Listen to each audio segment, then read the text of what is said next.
The blue and red lights washing over our front lawn weren't the kind you see when a neighbor gets a speeding ticket. They were the strobe light panic of a national security event. 3 matte black Chevrolet Suburbans with diplomatic plates were idling in our driveway, their engines creating a low, thrumming vibration that I could feel in the floorboards. A perimeter had already been formed by men in plain clothes, men who stood with the distinct heavy posture of people carrying concealed submachine guns. The suburban quiet of our cul-de-sac had been shattered, replaced by an imposing display of military might that didn't belong anywhere near a picket fence. My sister Chloe, the family's golden child who measured human worth in job titles and salary bumps, stood by the window with a look of twisted satisfaction. She peeked through the blinds, a smirk playing on her lips as she whispered, to no one in particular, finally, "They're taking her away." She looked at me with a triumphant pity, assuming the police had finally come to collect the failure she believed I was. She thought this was an arrest warrant being executed, the inevitable rock bottom of a sister she had spent years looking down on. But the man stepping out of the lead vehicle wasn't a police officer. It was General Vance, a 3-star general the first hadn't seen since a black site briefing in Kabul. He didn't even glance at the local police blocking the road. He walked straight toward me, ignoring my stunned family entirely. He stopped 3 feet away, snapped a crisp salute that would have shattered my father's worldview, and spoke with terrifying urgency. "Commander, the bird is spinning up. We need your authorization code now." She thought I was leaving in handcuffs. She didn't know I was the only person on the eastern seaboard with the authority to stop a war. To understand how we got here, to this moment of absolute shock, we have to go back to the mashed potatoes. 4 hours earlier we were seated around the dining table for Thanksgiving, and the air was so thick with tension you could choke on it. Chloe was holding court as usual, loudly bragging about a 3% raise at her PR firm as if she'd just negotiated a peace treaty. My mother, Carol, a woman who preferred a comfortable lie to an uncomfortable truth, kept nodding enthusiastically, desperate to fill the silence I was leaving behind. I sat at the end of the table, focusing on pushing food around my plate, trying to survive the meal without incident. Then came the pivot. Mom turned to me, her voice dropping to that pitying tone she reserved for invalids and disappointments. "So Maya, still finding yourself?" Before I could even formulate a generic answer, Chloe interrupted, her voice loud enough for the neighbors to hear through the open window. "Mom, stop asking her, it's embarrassing. Just say she's in recovery again.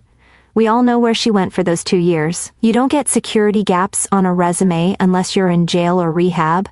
I didn't flinch. Years of SEER training make it easy to ignore a bratty sister. But I felt the insult land. I took a slow bite of turkey, my internal monologue running a dark, ironic commentary. They thought those 2 years were spent in a clinic. In reality, I was in a spider hole. In Syria, sleeping with a jagged rock for a pillow and hunting high-value targets. I looked down at my hands, scarred and steady under the table, while Chloe waved, her manicured fingers in the air, mocking a life she couldn't possibly comprehend. I stayed silent, bound by my NDA and my discipline, letting them believe I was nothing. But that silence was about to expire. Living this double life felt less like having a secret identity and more like being slowly suffocated by a pillow of well-meaning condescension. It started with the subtle clicking sound of a key turning in the living room cabinet whenever I walked through the front door. My parents thought they were being discreet, but I heard it every time. The sound of them locking away the good liquor because they were convinced I was a recovering alcoholic teetering on the edge of a relapse. They spoke to me in that specific slow cadence people use for frightened animals or toddlers, stripping every sentence of complexity as if my brain had atrophied during my gap years. My sister was even worse, treating my existence as her personal charitable cause. Last week, she cornered me in the hallway with a garment bag, her face arranged in mask of aggressive pity. She held out a navy blazer that was at least 3 seasons out of style, a leftover from her internship days. She told me it was a power piece for my next job interview, assuming I was applying for shift work at the mall. As I took the hanger, feeling the cheap polyester slide against my fingers, I had to physically bite my tongue to keep from laughing or screaming. She was lecturing me on how to dress for success, completely unaware that the tactical gear I wore in my real life cost more than her entire wedding budget. The reality was that while they were hiding the scotch and handing me old clothes, I was unemployed. I was operating under deep cover for the Defense Clandestine Service. My days off weren't spent sleeping in or going to therapy. They were spent inside a skiff, a sensitive compartmented information facility where the air is scrubbed, the walls are lead-lined, and cell phones are strictly prohibited. In that windowless room, I wasn't the family disappointment. I was the senior targeting officer for the Levant desk. I didn't deal with spreadsheets or PR crises, I dealt with human lives. Just 48 hours before Chloe handed me that blazer, I had been standing in that skiff, staring at a satellite feed that would decide the fate of a 12-man extraction team. I was the one analyzing the human assets on the ground, making the call on whether the intel was solid or a trap. I remember the weight of the decision when I had to order a field team to burn a safe house, military shorthand, for destroying a location and everything in it to prevent sensitive data from falling into enemy hands. I authorized Level 5 access protocols that only 3 people in the agency could touch, moving assets across borders like chess pieces on a board made of fire. The disconnect between these two worlds came to a head the night I was 20 minutes late for Sunday dinner. Chloe didn't just let it slide, she turned it into a seminar on adult responsibility. She stood by the oven stirring gravy and told me that punctuality is the cornerstone of professional respect, that if I couldn't manage a simple schedule, I'd never hold down a real career. She looked at me with that smug, golden child disappointment, shaking her head, as if I were a teenager who had lost track of time playing video games. She had no idea that the reason I was late was that I had been sitting in my sedan outside the local grocery store, engaging in a high-stakes negotiation over an encrypted satellite phone. While she was worrying about the turkey getting dry, I was listening to the terrified breathing of a foreign asset whose cover had been blown. I had to coordinate a hostage release timeline with a station chief in Beirut, authorizing the transfer of funds while watching a suburban mom return her shopping cart 3 parking spots away. I had just saved a man's life and secured a critical intelligence stream, only to walk inside and be scolded by a PR manager about time management. Only one person seemed to notice the cracks in the facade. My grandfather, Pop Miller, a retired mechanic with grease permanently etched into his knuckles and a silence that spoke volumes, was the only one who really looked at me. He didn't see the recovering addict narrative my mother had spun.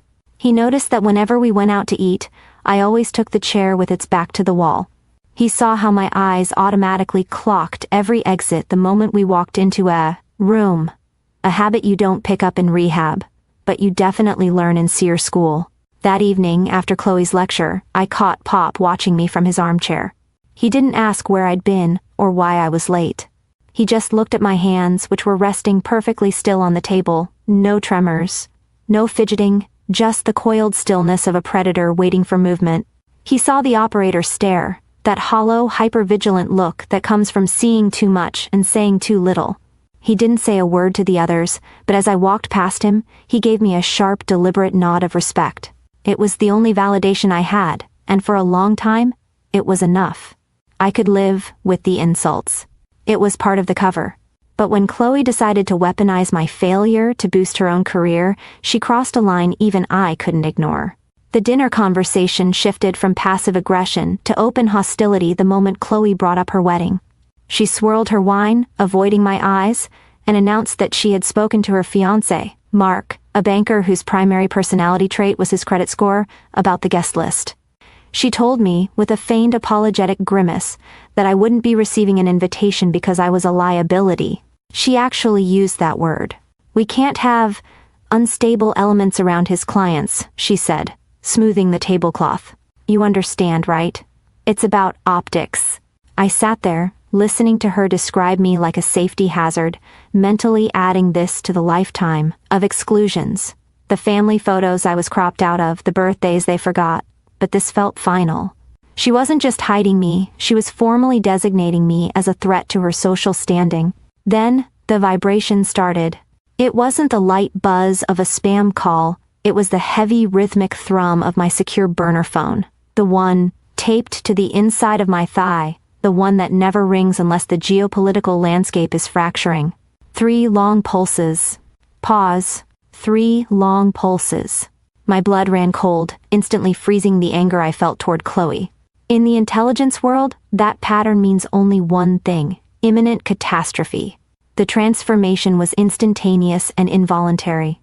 My shoulders, usually slumped to play the part of the beaten-down sibling, snapped back into a locked, upright posture. I reached under the table and pulled the device, shielding the screen from prying eyes. The message was stark, glowing in red pixels against a black background, code black. Asset compromised. Immediate extraction required. Location, your GPS. I wasn't Maya the disappointment anymore. I was the extraction point. I stood up, the chair scraping loudly against the hardwood, the sound cutting through the dining room chatter. I have to go outside, I said, my voice dropping an octave, stripping away the soft, familial tone I used to survive these dinners. Now. Chloe laughed, a sharp, jagged sound intended to humiliate. What is it? She sneered, gesturing to the phone with her fork. Dealer calling? Or is it your sponsor checking if you relapsed? Before I could answer, a hand slammed onto the table, rattling the fine china and silencing the room. It was Grandpa Miller. His eyes were locked on mine, wide with a recognition that terrified the rest of them. Shut your mouth, girl, he growled at Chloe, his voice shaking with a veteran's intensity. Look at her eyes. That ain't a sponsor. I didn't wait for her response. I walked out to the front lawn, my movements precise and predatory. I wasn't storming off in a huff, I was clearing the landing zone. I tapped the sequence into the bezel of my tactical watch, engaging the transponder. Beacon that would guide the extraction team to my exact coordinates. They thought I was stepping out for a smoke. They didn't realize I was calling down the thunder. The roar that followed was deafening, a mechanical scream that drowned out the crickets and the distant hum of the highway. 3 massive matte black SUVs tore down our quiet cul-de-sac with a level of aggression that belonged in a combat zone, not a subdivision. They didn't slow down for the speed bumps, they launched over them, their suspension absorbing the impact, with a heavy metallic thud before they swerved in unison, mounting the curb and boxing in our driveway.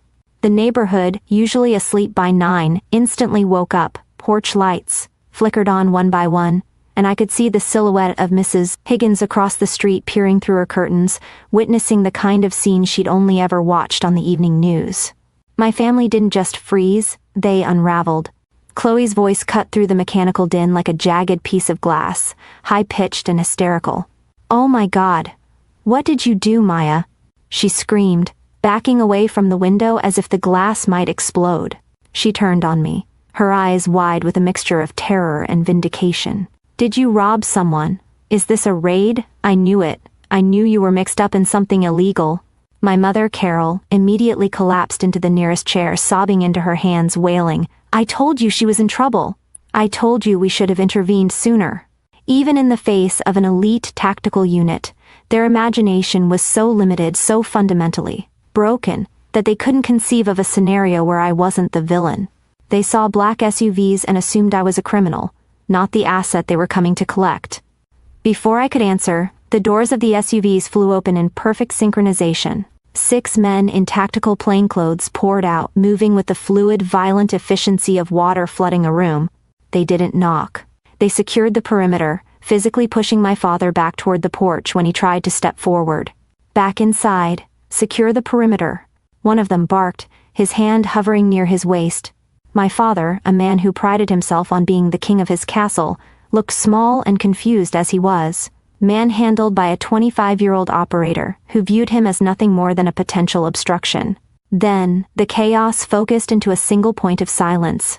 General Vance stepped out of the lead vehicle. He wasn't wearing the dress blues from the ceremony, he was in full tactical, rattled gear, the stars on his shoulder muted but unmistakable. He ignored my mother's sobbing, he ignored my father's sputtered indignation. He walked straight to me, stopping 3 paces away. I snapped to parade rest, a reflex honed over a decade of service. Commander, Vance said, his voice cutting through the panic like a knife. We have a situation in the Strait. The Joint Chiefs need your analysis on the decrypt. We can't move without your sign-off. I kept my voice flat, professional. Does the asset have the package? Affirmative, he replied, his eyes locking onto mine. But only you know the handshake protocol. It was a language spoken in the shadows, incomprehensible to the civilians standing on the porch. But Chloe, unable to stand being ignored, unable to process a reality where I was important, tried to force her way back into the narrative.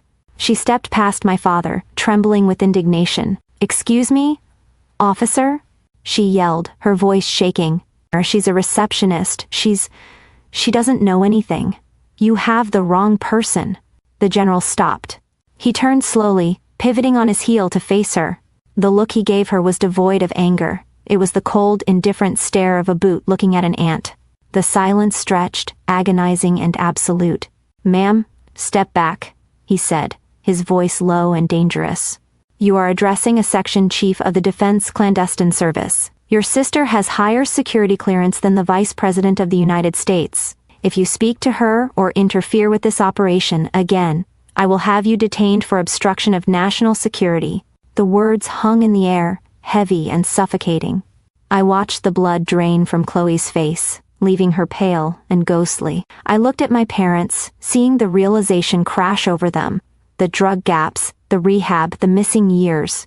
It all realigned in an instant, crushing their narrative under the weight of the truth. I didn't say a word. I didn't apologize for the scare. I didn't offer an explanation. I simply looked over my father's shoulder to Grandpa Miller, who was standing by the door. He gave me a single, slow salute. I nodded, turned my back on the house that had never been a home, and climbed into the armored SUV. The door slammed shut, a heavy, vault-like thud that sealed me in my world and shut them out forever. I didn't look back. Soldiers don't look back at the civilians they protect, even when those civilians are their own ungrateful family. The silence that descended on the cul-de-sac after the convoy vanished was heavier than the roar of the engines. For a few seconds the only sound was the distant wail of a siren, and the sharp, jagged breathing of my family standing on the porch. But that silence didn't last long. It was broken by the sound of doors opening all up and down the street, followed by the shuffling of footsteps on pavement. The neighbors, the people my mother had spent decades impressing, the audience she had curated with surgical precision, didn't go back to bed. They descended. Mrs. Higgins, the neighborhood watch captain who scrutinized everything from lawn height to recycling bin placement, was the first to reach the edge of the driveway.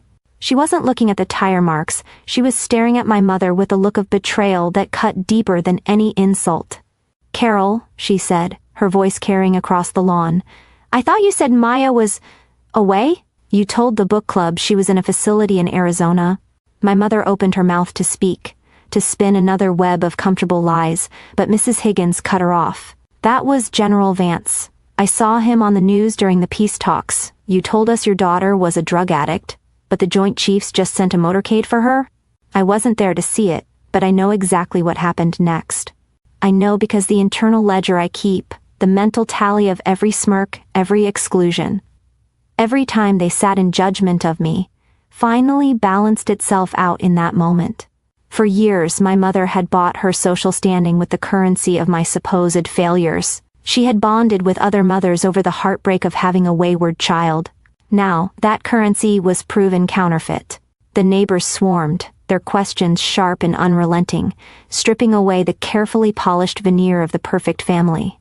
My parents stood there, exposed and stuttering, realized that the reputation they had sacrificed, their relationship with me to protect, was dissolving in the exhaust fumes of my departure.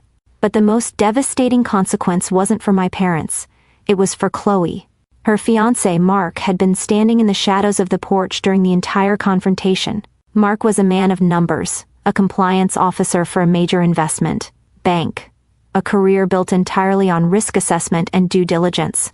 He had listened to Chloe describe me as a liability, a security risk, and an unstable element to justify excluding me from their wedding.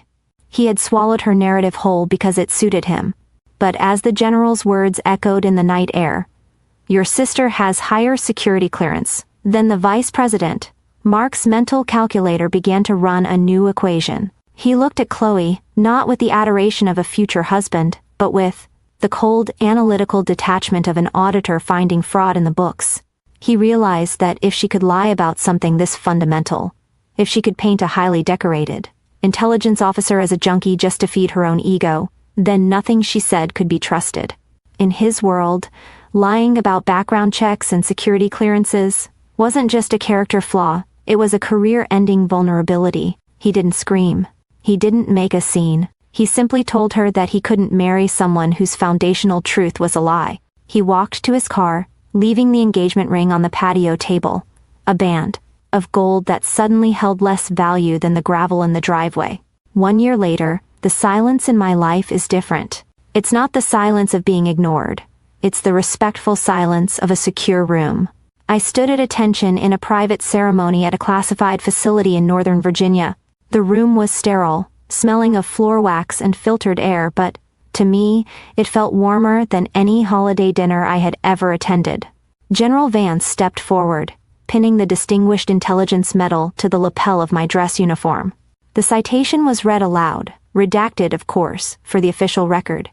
But the people in the room knew what it meant. They knew what I had done in the straight. I looked out into the small audience. There were no parents there to take credit for my success. There was no sister there to try and dim my light so hers could shine brighter. There was just one civilian chair occupied. Grandpa Miller sat there wearing his best Sunday suit, his tie crooked and his eyes shining with tears. He didn't need to understand the classified details.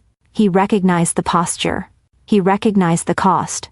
When I caught his eye, he gave me a thumbs up, a simple, rough gesture that meant more to me than 1,000 empty compliments from people who didn't know me. Later that evening, as I was debriefing with my team, my personal phone buzzed in my locker. It was a text from my mother. It was the first time she had reached out in 6 months. "We just want to understand," it read. "Please call. We can fix this." I stared at the screen for a long moment, feeling the ghost of the old Maya, the one who craved their approval, try to rise up. I thought about the years of "we just want the best for you" while they actively expected the worst. I thought about the Thanksgiving dinners where I was treated like a ghost. They didn't want to understand me. They wanted to understand how they had miscalculated. They wanted to understand how they could reclaim the proximity to power now that I was the one holding it. They wanted the badge, the rank, the story, but they didn't want the daughter. I didn't feel anger. I didn't feel sadness. I felt a profound, cool sense of resolution. My silence over the years hadn't been shame, it had been service. I had protected them from the harsh realities of the world, and in return, they had protected themselves from the reality of who I was. They didn't deserve the truth, because they had never bothered to look past their own prejudices to find it. I deleted the message without replying. I turned back to the table where my team was sitting. These were people who had seen me covered in mud, blood, and exhaustion. They knew my call sign better than they knew their own siblings' birthdays. We spoke in a shorthand of acronyms and inside jokes, a language forged in fire and survival. They were laughing about a logistical mix-up in Cairo, and one of them waved me over, pouring a drink into a plastic cup. "You good, boss?" one of them asked, noticing my pause. "Yeah," I said, sitting down and taking the cup. "I'm good." And I was. I realized that home isn't the house you grow up in, it's the place where you are understood without having to explain a single thing. My sister wanted to be the center of attention. I granted her wish. Now, she has a story she can tell for the rest of her life, the night. She realized that while she was playing house, I was protecting it. Have you ever had to hide your success from people who wanted you to fail? Or have you been the black sheep, who was actually the wolf guarding the flock? Tell me your story in the comments. I read every single one.